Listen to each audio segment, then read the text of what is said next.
धुळ्यात ऐन पावसाळ्यात जलसाठ्यांना घरघर लागलेली आहे। जलसाठ्यांमध्ये अवघा 10% पाणीसाठा शिल्लक आहे आणि पातळी खालावल्याने जलसंकट उभं राहिलंय। विहिरी देखील आटल्याने आता पाण्यासाठी नागरिकांना वणवण करावी लागते।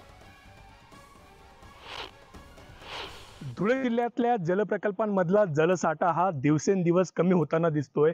धुळे जिल्ह्यात सध्या स्थितीत फक्त 10% इतकाच जलसाठा शिल्लक राहिलेला आहे। धुळे जिल्ह्यामध्ये एकूण 12 मध्यम प्रकल्प आहेत आणि या मध्यम प्रकल्पांमध्ये सध्या स्थितीमध्ये फक्त 10% असा जलसाठा शिल्लक राहिलेला आहे। जून महिना खरं तर सुरू झालेला आणि मृग नक्षत्रापासून खरं तर पावसाला सुरुवात होते, मात्र धुळे जिल्ह्यात अजूनही मुबलक असा पाऊस झालेला नाही आणि त्याचमुळे दिवसेंदिवस या जलप्रकल्पांमधला जो जलसाठा आहे तो कमी होताना दिसतोय। विशेष करून ग्रामीण भागाची तहान भागवणारे जे काही लघु प्रकल्प आहेत, असे धुळे जिल्ह्यातल्या 44 लघु प्रकल्पांपैकी निम्म्याहून अधिक लघु प्रकल्प एक कोरडे ठाक पडलेत। आपण पाहू शकतो या दृश्यांमधले हे लघु प्रकल्प आहे आणि या लघु प्रकल्पांमधली नेमकी काय स्थिती आहे, काय वास्तव आहे, हे आपण आता पाहू शकतो। या ठिकाणी हा संपूर्ण लघु प्रकल्प आता कोरडा व्हायला सुरुवात झालेली आहे।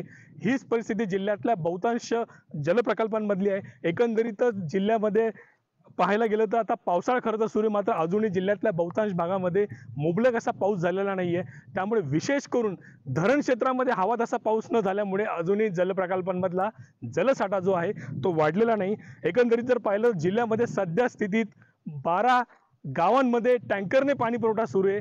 विशेष करून जिल्ह्यातल्या 2 लाखाहून अधिक लोकांसाठी 180 विहिरी ज्या आहेत त्या अधिग्रहित करण्यात आलेल्या आहे आणि अशा एकंदरीत सगळ्या परिस्थितीमध्ये पावसाळा जरी सुरू झाला असला तरी अजूनही जिल्ह्यात मुबलक पाऊस नाहीये आणि पाऊस जर लांबला आणि या जलप्रकल्पांमधला जलसाठा जर वाढला नाही तर येणाऱ्या काळामध्ये फक्त धुळे शहरालाच नाही तर संपूर्ण जिल्ह्याला पाणी टंचाईच्या संकटाला सामोरं जावं लागणार आहे। त्यामुळे धुळेकरांनो, जे काही पाणी आहे ते जपून वापरा आणि एकंदरीत या सगळ्या परिस्थितीमध्ये जो शेतकरी राजा असेल, धुळेकर असतील, त्यांना जोरदार पाऊस बरसावा, मुसळधार पाऊस बरसावा एवढीच अशी अपेक्षा आता धुळेकर करतायत।